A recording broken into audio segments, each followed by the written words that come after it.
자, 반갑습니다. 정영배 교수입니다. 건축과 사진 학습 동영상 두 번째 준비했습니다. 오늘 얘기할 것은 사진 부분을 조금 얘기해 보도록 하죠. 스마트폰으로 찍을 때에 우리가 사진을 찍을 때에 그 가이드라인을 설정을 하고 그 가이드라인에 맞춰서 구도를 잡아서 이제 안정감 있는 사진을 먼저 찍는 게 목표가 되겠습니다. 물론 이제 사진을 찍는 사람이 피사체를 어떻게 바라보느냐에 따라 감흥이 달라지게 되어 있고, 그 피사체를 바라보는 사진 촬영자의 시선이 어떻게 되느냐에 따라서, 여기서 말하는 것은 이제 창의적인 그 시각으로, 구도로, 구성으로 사진을 찍느냐 그렇지 않느냐에 따라서 사진에 담고자 하는 그 내용이 달라지게 되겠죠. 일단 기본적으로 우리 이제 구도를 조금 이해를 하는 시간을 갖도록 하겠습니다. 구도는 여기 나온 것처럼 일반적으로 이제 구성이라고 하는데, 이제 구성은 이제 구도보다는 조금 더 범위가 큰, 여기 이제 구도라고 한다면 구성은 요까지 아우르는 어떤 그 사진 찍고자 하는 사람의, 작가의 작가의 의도가, 어떤 의도가 이제 반영된 게 구성이다 이렇게 보면 되겠죠. 구도라고 하면 이제 좀 약간 물리적인 그런 현상을 이제 담게 되는데, 여기 써놨는데 이걸 토대로 조금 간단히 정리해서 좀 보면, 구도는 주제가 되는 피사체를 효과적으로 배치하는 것. 그래서 이제 효과적으로 배치하기 위해서 요 앞전에 전 시간에 레포트가 나왔듯이 이제 황금문화 이런 것들을 이제 활용을 하게 되는 거죠. 오타가 있네요. 그래서 구성은 구도한 것에 작가의 의지를 반영해서 피사체를 생략하고 또는 강조하여 화면을 완성하는 것을 이제 구성이다 이렇게 이해하면 되겠습니다. 그래서 구도의 종류에는 수평, 수직, 삼분할, 대각선, 곡선, 그다음에 X자형 구도, 그다음에 중앙 구도, 삼각 구도, 역삼각 구도 등 다양하게 있습니다. 그래서 일단은 기본적인 이 황금분할 구도를 3분할 있죠. 3등분할을 통해서 이제 우리가 피사체 위치를 놓게 된다 이렇게 보면 되겠고, 아까 얘기한 것처럼 이제 구성은 이 작가의, 그 촬영자의 의지가 이제 어떤 의도가 반영이 되는 거가 되겠죠. 그래서 다양한 앵글이라든가 피사체 크기의 변화, 포인트의 강조, 여백의 미 이런 것들 설정하는 게 이제 구성이 되면서 사진이 완성이 된다 이렇게 보면 되겠습니다. 그래서 딱히 뭐 정해진 구성이 있나 구도가 이렇게 정해져 있지 않습니다. 그래서 본인의 개인의 감성이라든가 감흥, 어떤 창의력, 보는 시각의 아름다운 미 이런 것들은 이제 본인이 어떻게 표현할 것이냐에 따라서 정해진다 이렇게 보면 되겠습니다. 3분할 구도는 이제 카메라가 이렇게 있으면 좀 이따가 좀 보겠습니다만, 이렇게 3등 분할하는 거죠. 이렇게 3등 분할해서 요 위치 교차점에 이제 어떤 피사체가 놓여지게 되는 거다 이렇게 보면 되겠습니다.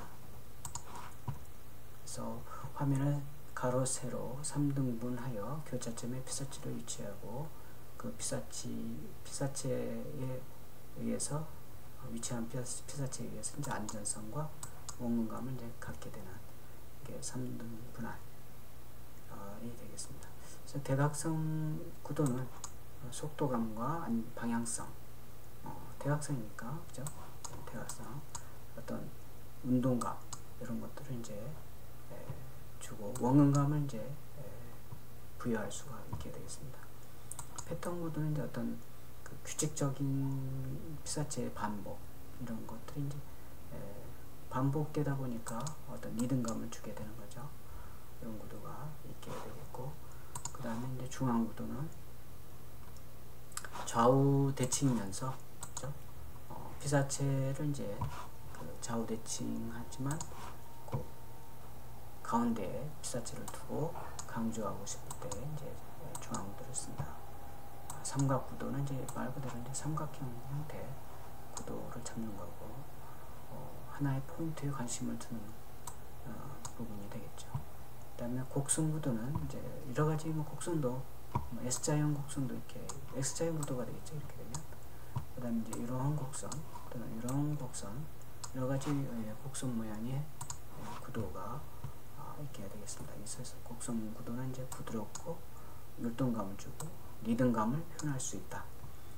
특히 이제 뭐 도로라든가 교량도 이제 이런 아치형 교량이라든가 여러 가지 교량이 있게 되는데, 그런 교량 또는 건물, 조형물 이런 것들에 의해서 곡선 구도를 우리가 사진에 담을 수 있죠. 그 다음 이제 수평선은 이제 기울여서 구도를 잡은 경우는 이제 방향성과 속동감을 주게 되고, 대조적으로 표현할 때 수평이 있는데 이렇게 의도적으로 이렇게 기울여서 이제 잡는 거죠. 그 다음에 이제 우리가 사진을 찍을 때 너무 꽉 차는 것도 좀 갑갑함을 느낄 수 있습니다. 그래서 여백을 좀 준다는 거. 그래서 여백의 미를 설정하면 그 여백에 그러니까 피사체가 이렇게 있으면 카메라에 피사체가 이렇게 있으면 이쪽 부분 여백을 두는 거죠. 여러 가지가 있게 되는데, 그 다음에 인물 같은 경우도 인물 사진 경우도 마찬가지죠. 사진에 사람의 피사체가 이렇게 있다 그러면 바라보는 쪽에 이제 여백을 이렇게 두는 게 이제 정석적인 사진의 구도가 되겠습니다.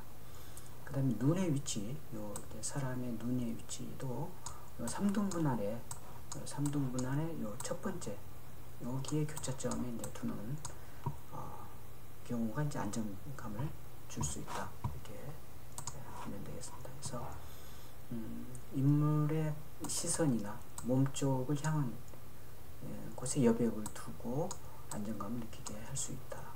인물을 정중앙이 아닌 교차점에 두는 게 균형적이고 단조로움을 피할 수 있다. 아까 얘기한 것처럼 그 3등분 안에 위쪽에 교차점이 되겠죠.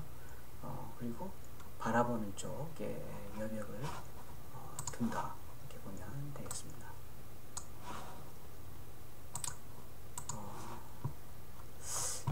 이제 조금 구도에 이런 거 이제 수평과 수직 구도가 되겠죠. 수평과 수직 구도. 그리고 요 수직이 교차점이 여기 가운데 있지 않고 이쪽으로 좀 와 있죠. 가운데 있으면 약간 너무 지루하죠. 그런 측면에서 약간 비껴 서서 이렇게 사진을 잡았다. 그래서 이렇게 되는 거죠.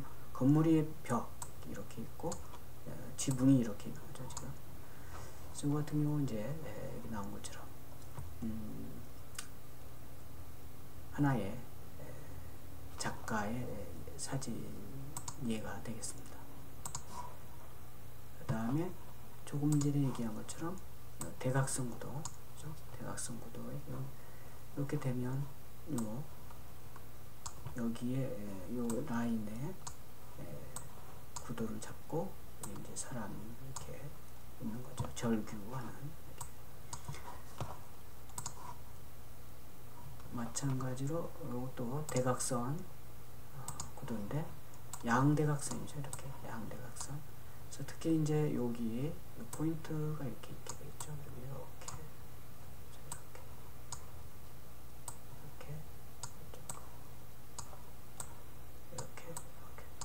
그래서 이제 원근감을 주는 그런 것을 이제 알 수가 있겠죠. 이렇게 가로수길.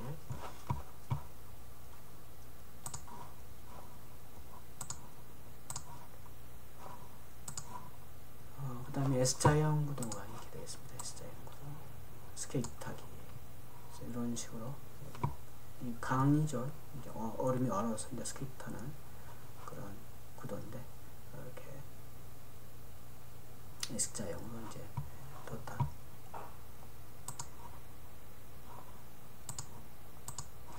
그 다음에 이것도 이제 해안선, 이 해안선을 따라서 이렇게 구도를 잡은, 이제 사진이 아니고 이제 그림인데 이렇게 살펴보는 시간이 되겠고, 그 다음에 이제 구도도 이렇게 지그재그 형태의 구도도 있다. 이렇게 지그재그.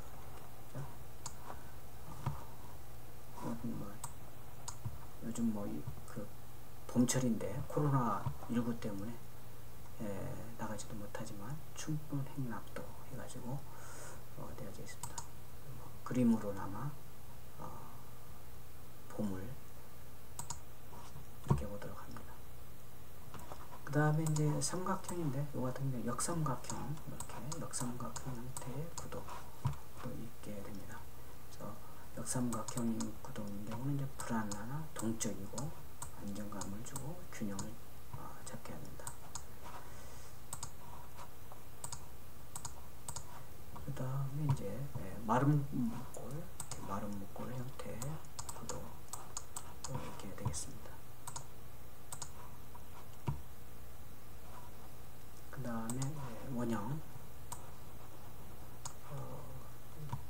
굉장히 이제 원형 구도를 두는 씨름, 김홍도의 씨름이죠.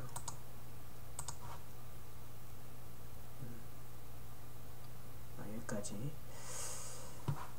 되겠고, 사례는 이제 이 정도 되고, 이제 사진을 찍을 때 아까 얘기한 것처럼 적당한 여백은 이제 강조하고 여운을 남겨줄 필요가 있게 되겠고, 그다음에 포인트를 강조하자.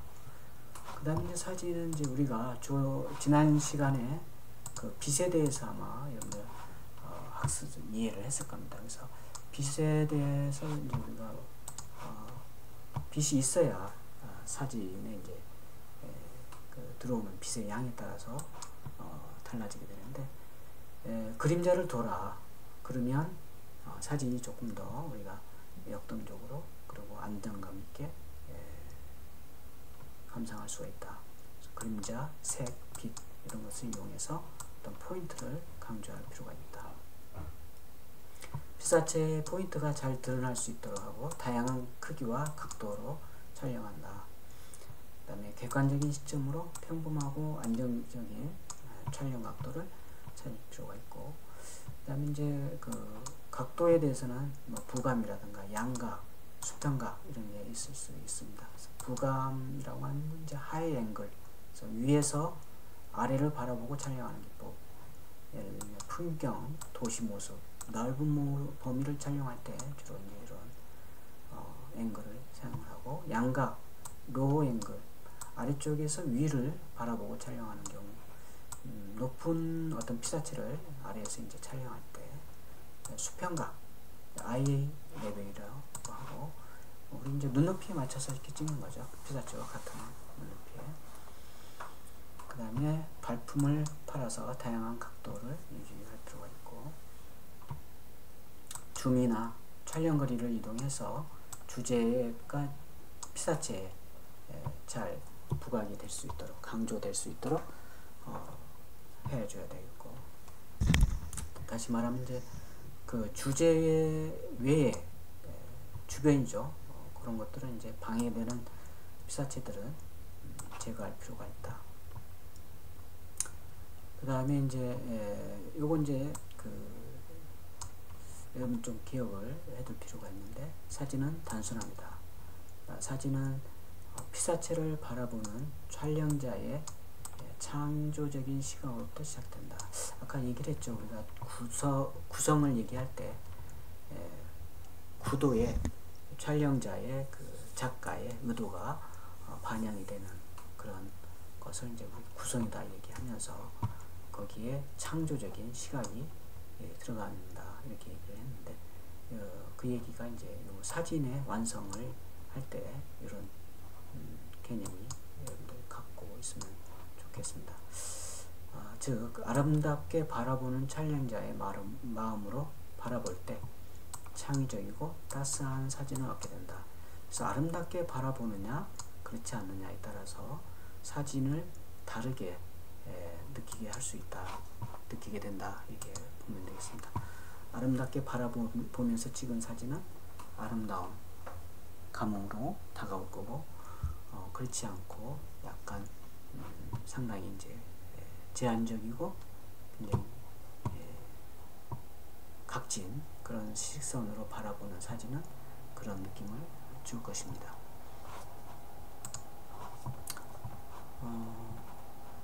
이어서 우리가 이제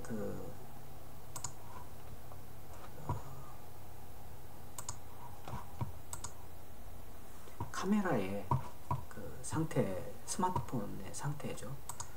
스마트폰을 이렇게 보면 요거 이제 한 스마트폰의 예인데 그 스마트폰 안에 들어가면 여러 가지 옵션이 있어요. 아웃포커싱, 뭐 프로, 파노라마, 음식, 뭐 사진, 동영상 이런 것들이 있는데 여러분들이 이제 각자 가지고 있는 스마트폰을 가지고 대응을 해서 한번 그 스마트폰을 조작을 작동을 해보시기 바랍니다. 먼저 이제 스마트폰에 들어가면 아웃포커싱 같은 경우는 이제 자동으로 오토로 이제 우리가 설정이 돼 있죠. 오토. 그 스마트폰 자체에서 자동으로 이제 빛의 양이라든가 이런 것들을 부여를 하고 있습니다. 그런 경우는 우리가 이제 사진도 마찬가지죠. 동영상 이런 것들은 거기에 맞춰서 그 사진에 노출이 되어져 있다 이렇게 보면 되겠습니다. 사진은 이제 그 아까도 얘기했듯이 빛이 있어야 됩니다. 그래야 이제 사진을 찍을 수 있게 되는데 이때 빛의 양을 이제 어떻게 조절하느냐에 따라서 달라지게 되는데 그걸 우리가 이제 노출이다 이렇게 얘기할 수가 있겠죠.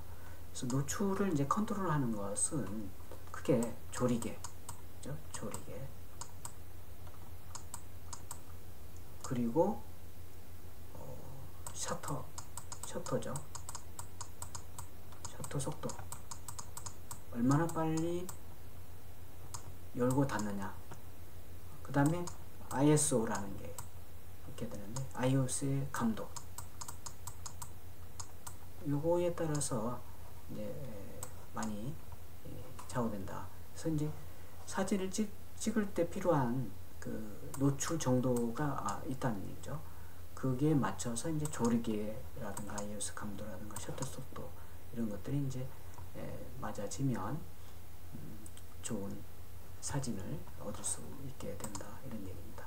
일단 먼저 조리개 나중에 또 좀 이따가 조리개라든가 이런 걸 기본적으로 살펴보겠지만은 조리개는 이제 숫자가 1이다. 그러면 구멍이 크다 이렇게 보면 돼요. 숫자가 적다. 그러면 구멍이 크다. 그 얘기는 뭐냐? 빛이 많이 들어온다. 조리개는 뭐냐면 이제 그 셔터의 그 조리개의 빛의 양을 조절할 수 있는 그 구멍의 크기를 얘기를 하는데 이 구멍의 크기가 이제 이 숫자로 F1, F20 이렇게 이제 숫자로 표시되게 돼요. 그래서 그 숫자를 우리가 가지고 이제 빛의 양이 어느 정도다 이렇게 파악을 하는데 여러분들은 이렇게 기억을 하면 되겠습니다. 숫자가 적으면 빛이 많이 들어온다. 이렇게 이해되시죠? 그죠? 숫자가 크다. 그러면 빛이 적게 들어온다. 그래서 이제 카메라에서는 조리개 숫자가 1이다. 그러면 구멍이 크다. 빛이 많이 들어온다. 그 다음에 숫자가 20이다. 그러면 구멍이 작다. 작으니까 빛이 적게 들어온다. 이렇게 되어 있거든요. 그래서 이제 그렇게 이해를 하시면 되겠고, 이제 이제 아웃포커싱이라는 건 뭐냐면 피사체가 있으면 피사체를 주제가 이렇게 있겠죠. 피사체 주제가 있지만 배경을 이제 흐리게 하는 그런 걸 우리 이제 아웃포커싱이다 이렇게 얘기하는데, 심도가 얕다 이렇게 아웃포커싱 심도가 얕다 같은 의미로 이렇게 쓴다는 얘기죠. 이렇게 좀 기억을 하시기 바라고. 그다음에 이제 우리가 이제 스마트폰에도 아웃포커싱이 있어요. 여기 있네요, 그죠? 아웃포커싱을 설정을 하면 자동으로 오토로 이렇게 조리개가 설정이 되게 되어 있습니다. 물론 이제 낮일 때, 뭐 흐린 날일 때 맞춰서 조리개가 달라지게 되겠죠. 빛의 양이 맑은 날에 빛의 양하고 조금 흐린 날에 빛의 양이 다르기 때문에 자동으로 아웃포커싱을 설정을 하게 되면, 우선 모드로 하게 되면 자동으로 설정이 된다 이렇게 보면 되겠습니다. 그래서 조리개의 우선 모드는 이제 f2.8이 되겠죠. 우리가 이제 아까 얘기했듯이 1이면 빛이 많이 들어온다는 얘기를 했죠. 1보다 좀 크지만 20보다는 적으니까 많이 들어오는 편이다 이렇게 보면 되겠습니다. 그래서 조리개의 낮으면, 그죠? 심도가 얕다, 그죠? 이렇게 오타가 있네요. 낮으면, 낮게 하면, 그죠? 이렇게.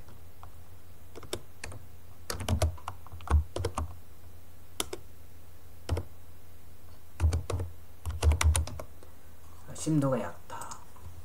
이는 이제 뒷배경을 흐리게 처리하는 그런 효과를 준다. 아까 얘기한 것처럼 주제는 남고 선명하게 하고 배경을 조금 흐리게 아웃포커싱 한다 이렇게 보면 되겠습니다.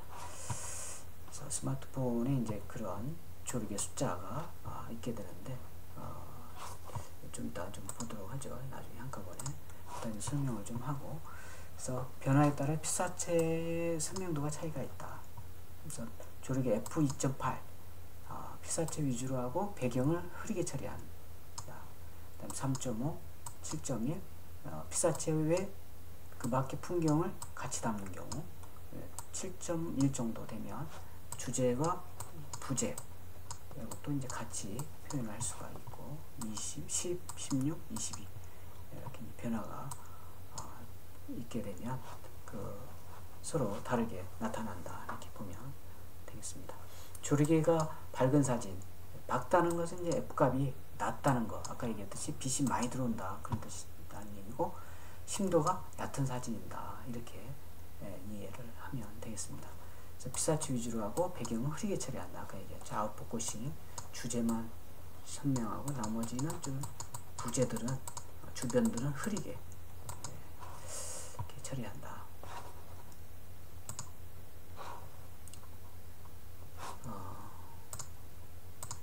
그 다음에 이제 조리개가 어두운 사진, 어둡다는 것은 이제 F값이 높다. F값이 높다라는 것은 뭐예요?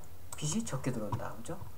그 다음에 심도가 깊다, 이런 걸 같은 맥락에서 이해하면 되겠고, 피사체와 배경을 함께 표현할 수가 있다.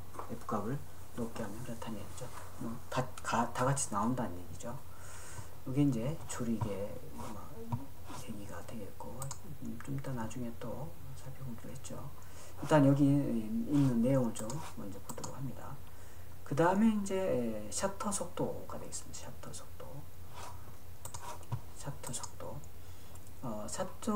셔터 속도를 이제 느리게 하는 경우, 빛이 많이 없는 곳에서는 이제 느리게 해야 빛이 천천히 셔터가 처리돼야 빛을 많이 받아들일 수가 있겠죠.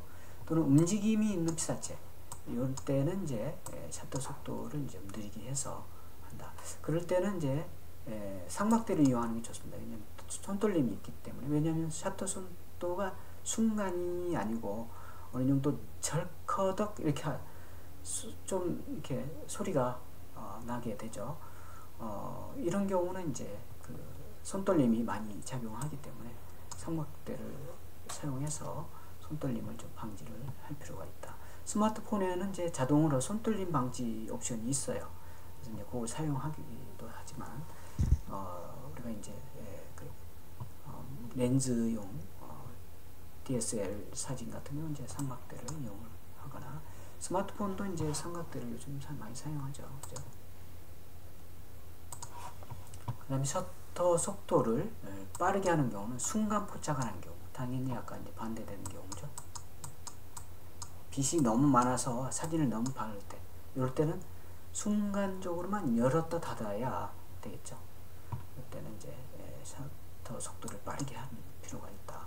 그 다음에 달을 찍는 경우, 그 다음에 셔터 속도를 빠르게 하여 주변은 어둡지만 달이 밝아서 느리게 하면 그냥 동그란 빛만 나오게 되는데, 이때 셔터 속도를 빠르게 하면 달을 찍을 수 있다. 또 오타네요. 찍을 수 있다. 그 다음에 이제 포즈를 잡고 있는 인물 사진. 이 경우는 이제 보통 60분의 1에서 80분의 1초. 초죠. 세크가 적당하다. 요조 숫자를 좀 여러분들 기억을 해둘 필요가 있게 됩니다. 포즈를 잡고 있는 인물이란 뭐하냐? 정지된 인물이죠. 그냥 이렇게 자 사진 찍기 위해서 이렇게 순간 정지되어져 있는 그런 상태의 인물 사진을 찍을 때를 말하는 거죠. 그때는 60에서 80분의 1 정도. 피사체가 점핑할 때, 우리가 이제 여행 가서 친구들하고 이렇게 자 하나 둘 셋 해서 점핑을 하잖아요. 그때 이제 찍는 사진, 또는 나르는 새를 찍을 때, 이때는 셔터 속도를 좀 비교적 좀 80분의 1, 피사체가 흐리고 제한적으로 이렇게 나타난다. 그거보다 더 빠르게 8000분의 1 정도 하면, 순간적으로 하면 굉장히 선명하게 점핑 또는 나르는 새의 움직임이 잡을 수 있다. 이렇게 보면 되겠습니다. 적정 노출은 아까 얘기했듯이 이제 셔터 속도라든가, 그렇죠? 그 다음에 그 조리개에 어느 정도 열고 닫느냐, 빛의 양, 그 다음에 ISO의 감도, 이걸 가지고 이제 우리가 적정 노출을 이제 잡아간다. 이렇게 보면 되겠습니다. 셔터 속도를 느리게 하는 경우는 이제 빛이 조금만 밝아도 빛이 오버될 수 있다. 왜냐하면 천천히 셔터 속도가 되기 때문에 철커더 하니까 빛이 밝으면 너무 많이 양이 들어오는 거죠. 그래서 조리개 숫자를 높여서 빛의 구멍을 적게 해서 빛의 양을 좀 줄이고, 그 다음에 아니면은 이제 ISO 감도를 낮춰서 50이나 100으로 낮춰서 그 적정한 노출을 이제 설정을 해주면 된다. 이렇게 보면 되겠습니다. 그러면 이제 ISO 감도라는 건 뭐냐? 빛의 감응 정도를 말하는 겁니다. 그래서 이제 어두운 상태에서 ISO 감도를 높아지면 높아질수록 밝게 사진을 찍는 효과가 있게 되겠고, 어두운 부분은 이제 강제적으로 ISO 감도를 밝게 하다 보니 노이즈가 이제 발생을 할 수도 있다. 이런 게 이제 ISO 감도가 되는데, 50에서 100 정도 우리가 이제 기억을 해두면 되겠고, 노이즈라는 건 뭐냐면 이제 사진을 보면 이제 조금 이렇게 찌글찌글한 흔적이 있게 되는데, 이런 건 이제 노이즈가 있게 되는데, 그때는 이제 이 ISO 감도가 조금 적절하지 않게 될 때 나타나는 현상이다. 이렇게 보면 되겠습니다. 그래서 ISO 감도 변화를 이제 준 사진을 보면 여러분들 이제 좀 나중에 찍어서 보면 낮과 저녁 무렵에 같은 장소에서 찍어서 한번 비교해 보시 바랍니다. 그래서 비교해서 한번 그 카페에다가 이렇게 제출하면 좋겠죠. 그 다음에 ISO 감도가 많이 사용된 경우 눈에 띄게 노이즈가 이렇게 나타나는 걸 우리가 알 수가 있게 되는데, 지금은 좀 제한적이죠. 이게 이제 동영상이고 유튜브에 올라가서 이제 여러 사람들이 여러분들이 이제 같이 공유해서 봐야 되기 때문에 사진 저작권 때문에 지금 충분히 사진을 같이 감상을 할 수 없는 상태인데, 일단 나름대로 좀 준비한 사진은 나중에 한번 살펴보도록 하죠. 그래서 낮에는 주변이 밝기 때문에 노이즈가 있어도 잘 나타나지 않고 밝게 처리됩니다. 저녁 무렵에는 주변이 어둡기 때문에 노이즈가 보다 잘 보인다. 이렇게 IS 감도 변화를 여러 가지 뭐 낮게 또는 높게 이렇게 변화를 주면 이런 것들이 이제 나타날 수가 있습니다. 그 다음에 깨끗하고 선명한 사진을 찍으려면 IS 감도를 낮춰야 된다. 아까 얘기했듯이 이제 50에서 100 정도 좀 기억하면 되겠죠. 그죠? 자, 여기까지가 이제 되겠고,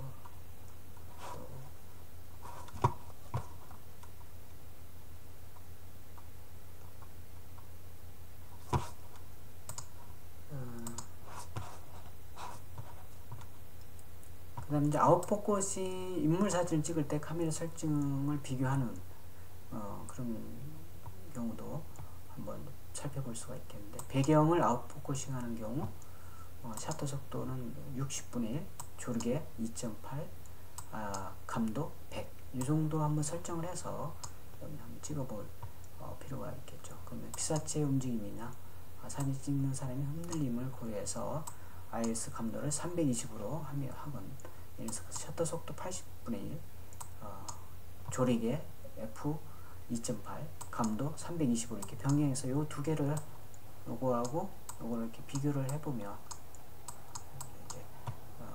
좀 비교가 될 수 있겠죠. 그 다음 이제 피사체, 두 번째 피사체와 배경을 선명하게 찍을 경우 예를 들어서 있죠. 셔터 속도를 6분의 1, 조리개는 7.1, 감도 100. 그 다음에 셔터 속도를 100분의 1로 하고 감도를 1000으로 이렇게 변경했을 때, 조리개 값은 같이 했을 때 이 두 개를 또 이렇게 비교를 해보면 재밌는 게 나올 수 있겠죠. 그 다음에 빠른 피사체 찍기, 아까 얘기했듯이 점핑하는 거라든가 나르는 새 뭐 이런 것들.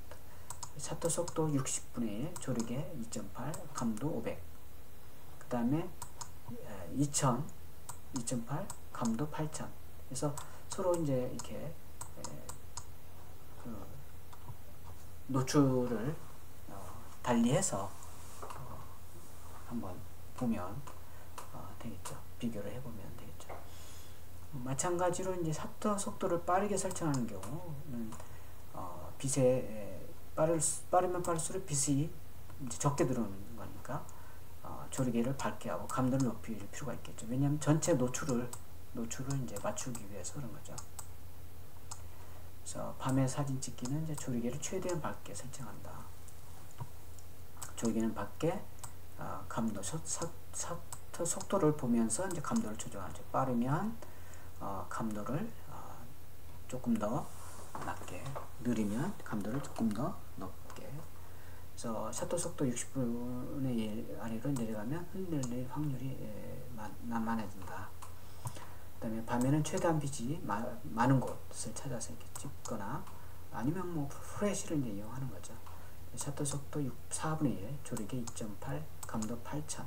이렇게 해서 이제 밤에 찍을 때의 노출 정도를 이렇게 보면 되고, 그 다음에 이제 조금 비교를 해보면 감도를 3200에서 또 6800 이 정도, 또 뭐 셔터 속도 60분의 1, 조리개 2.8, 감도 이 정도 해서 비교를 각각 해보면 노출 정도에 따른 흥미로운 사진을 찍을 수가 있게 되겠죠. 그래서 뭐 이런 전체적인 노출에 대해서 이제 한번 살펴봤습니다. 그러면 이제 노출에 의해 아까 얘기했듯이 이제 전체적인 노출은 사진을 찍기 위해서 노출은 이제 정해져 있다. 그래야지만이 사진 찍힌다. 세 가지가 이제 키포인트가 되는데, 조리개, 그죠? 그 다음에 뭐 있어요? 셔터 속도, 그죠? 그 다음에 감도, IS 감도. 그래서 요걸 가지고 이제 우리가 노출을 좀 컨트롤한다, 이렇게 이해하면 좋겠습니다. 사진의 밝기를 노출이라고 말한다. 노출은 어떻게 측정하면 어떤 기준을 가지고 결정하는지 알아보자. 그래서 지금까지 쭉 알아봤죠, 그죠? 그래서 이제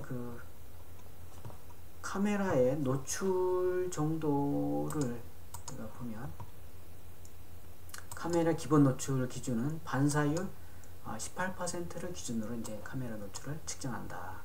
반사율이라는 것은 빛이 우리가 이제 그 과제물로도 나갔듯이 빛이 이렇게 파장이 오면 어떤 면에 부딪히면 이렇게 반사돼서 이렇게 튕겨져 나가죠. 물론 이제 여기 흡수되기도 해요. 이게 이 반사면이 뭐냐에 따라서 투과되기도 하고 여러 가지가 있겠는데 이것도 이제 나중에 한번 살펴보도록 하고 어쨌든 이제 반사율이 있게 되는데 이게 이제 18%를 기준으로 해서 노출을 측정하는 게 이제 이 사진에서는 그렇게 이해를 하면 되겠습니다. 그래서 우리가 이제 가시광선을 우리가 지난 시간에 한번 살펴봤죠. 380에서 780 나노미터 사이 파장을 우리가 이제 빨주 노출 파남보 그러한 스펙트럼의 이제 그 가시광선을 갖게 되는데 거기에 맞춰서 이제 그 색온도라는 개념이 있어요.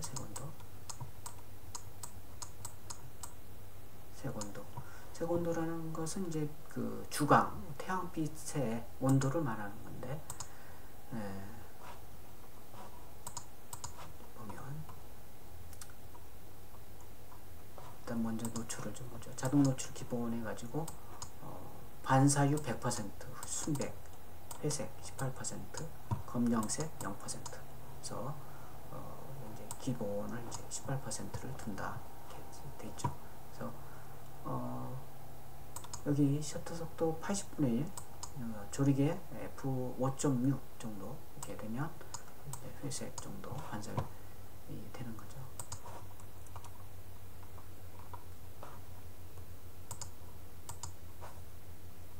그럼 노출 보정 버튼 이건 이제 그 스마트폰이 아닌 그런 이제 앵글을 써서 하는 카메라 얘기인데 스마트폰에도 우리가 아까 얘기한 그 어디 있냐면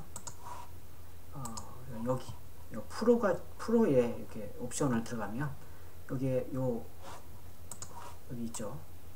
조리개의 셔터 속도라든가 기본 조리개라든가 ISO 감도라든가 이런 걸 여기서 컨트롤할 수가 있고 여기가 이제 그 색온도에 해당이 되는 거죠. 그래서 요거 이제 좀 이따 또 한번 같이 살펴보는 시간을 갖도록 하고요.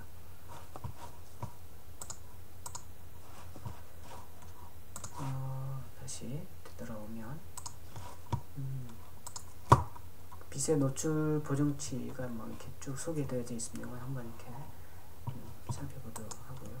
그다음 측광 얘기도 있는데 우리가 이제 측광 얘기를 아까 얘기를 안 했어요. 우리가 노출할 때 세 가지를 가지고 우리가 컨트롤한다 이런 얘기를 했죠. 조리개, 속도, 그다음에 감도 이런 걸 가지고 이제 컨트롤한다 이런 얘기했는데 이제 플러스 알파 해서 요 측광 모드를 가지고도 이 노출을 컨트롤할 수가 있다 이런 얘기입니다. 그래서 이제 요건 또 나중에 그 옵션에서 살펴보는 시간을 갖도록 하겠습니다. 여기까지죠. 자, 여기까지 이제 우리가 같이 한번 살펴봤고 그 다음에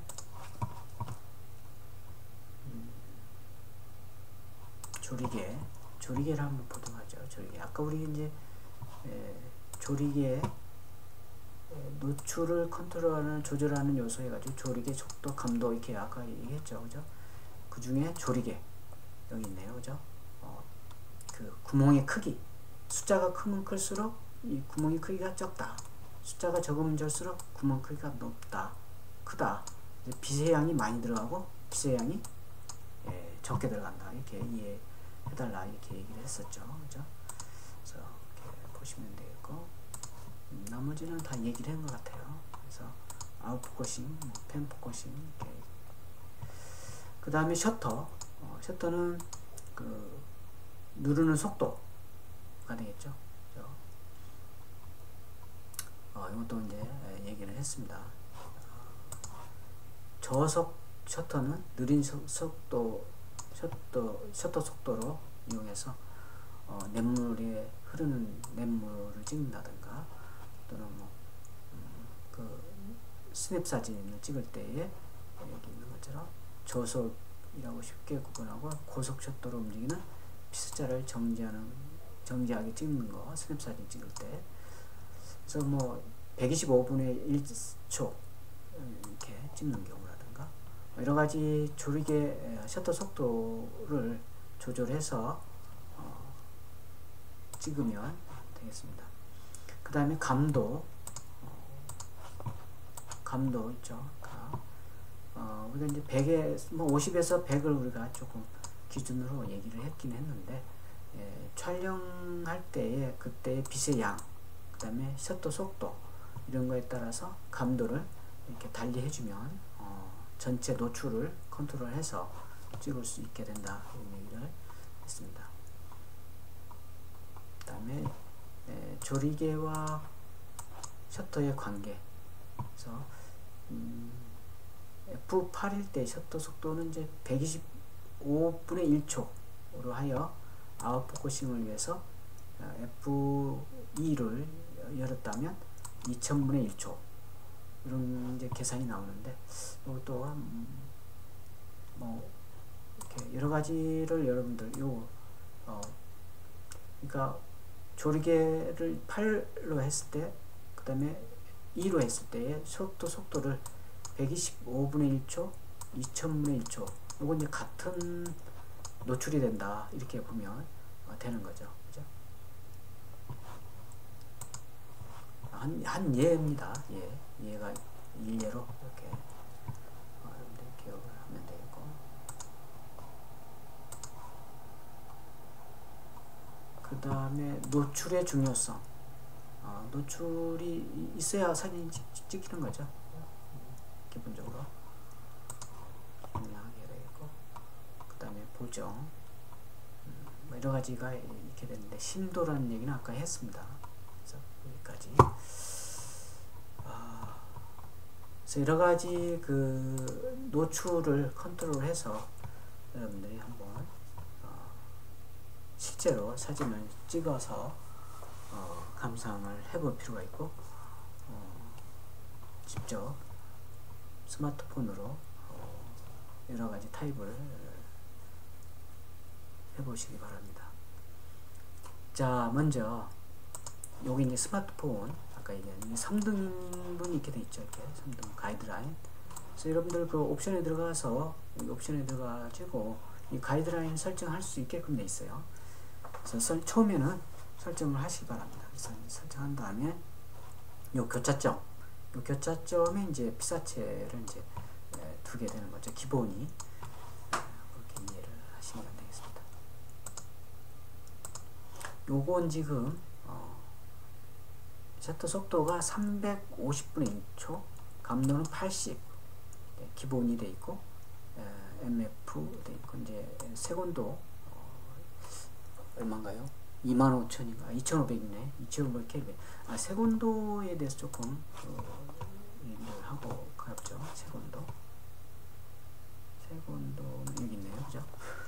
자, 세곤도는 이걸로 들어가야 되나? 있죠. 세곤도는 색을 나타내는 한 가지 방식이다 해가지고 태양의 빛을 나타내는 거가 이제 세곤도가 됩니다. 세곤도. 여기 있죠. 이게 국제 조명위원회에서 색 공간을 이렇게 만들어 놨습니다. 그래서 세곤도 조금 여기로 가야 되겠네요. 좀 잘 나와 있나요?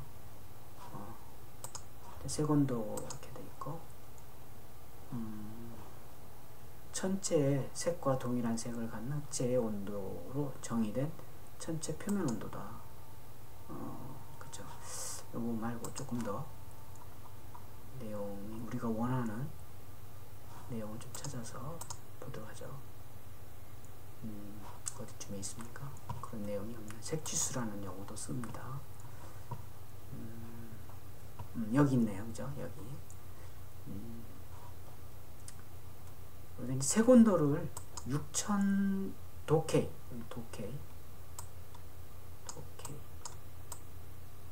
켈빈을 말하는 거예요. 켈빈 여기입니다. 켈빈 여기네요. 그죠? 켈빈 이제 세곤도의 그 단위는 켈빈을 말합니다. 도케이라고 얘기하고 여기는 모든 온도는 절대 온도이다. 어디에서 천문학에서 천체에서 그렇다는 얘기죠.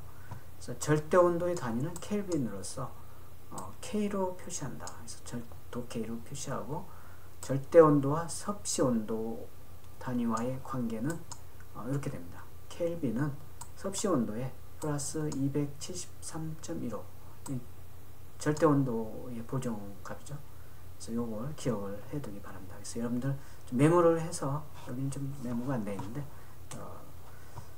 그 색온도의 그 단위는 도케이 K로 표시한다. 그 K는 켈빈이라고 있고 켈빈은 어떻게 정의되느냐? 절대 온도에 섭씨 온도가 더해진 거다. 그래서 켈빈은 섭씨 온도의 절대 온도. 이 절대 온도는 얼마냐? 273.15다. 그래서 거기에 섭씨 온도를 더한 게 켈빈, 즉 도케이, 색온도의 켈빈이 된다. 이렇게 여기까지 좀 기억을 메모를 해 두시기 바랍니다. 자, 다시 여기 와서 보면 자, 요거 같은 경우는 지금 셔터 속도가 350에 ISO가 이제 요 정도 요런 조건일 때 이렇게 된다는 얘기죠. 좀 푸르스름하죠. 요거 이제 그 색온도가 우리가 이제 그 주광은 한 6,500도K를 주광 태양빛에 우리가 이제 그 태양빛 색온도는 6,500도K 켈빈 정도가 됩니다. 근데 이제 6,500보다 이제 다른 낮은 숫자죠. 2,500 켈빈이니까 이제 푸른색 쪽에 빨주노초 파남보의 이제 푸른색 쪽에 이제 그 온도를 색온도가 이제 들어가 있기 때문에 이렇게 보여진다 이렇게 보면 되겠고, 그 다음에 이제 요 색온도를 조금 더 같은 거죠. 지금 같은 속도 감도의 색온도만 이렇게 3,600인가요? 3,600 켈빈일 때는 이렇게 된다는 얘기죠. 아까 푸른색보다는 조금 더 푸른색 계통에서 벗어나서 그 붉은색 쪽으로 지금 가고 있죠. 그 다음에 9,000 켈빈으로 했을 때 이렇게 이제 같은 조리개 셔터 조리개 그 다음에 감도가 같을 때에 색온도만 이렇게 변경하면 이렇게 된다는 얘기죠. 5,500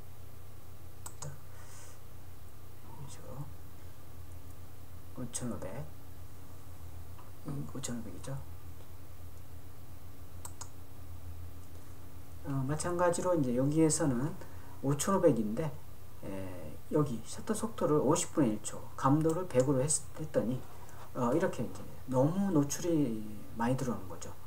감도가 100인데 셔터 속도가 50분의 1 굉장히 느리죠. 그러다 보니까 빛의 양이 많이 들어오는 거죠. 아마 이건 앞에서 우리가 여기서 설명했던 걸 한번 이렇게 보는 거죠. 마찬가지 30분의 1.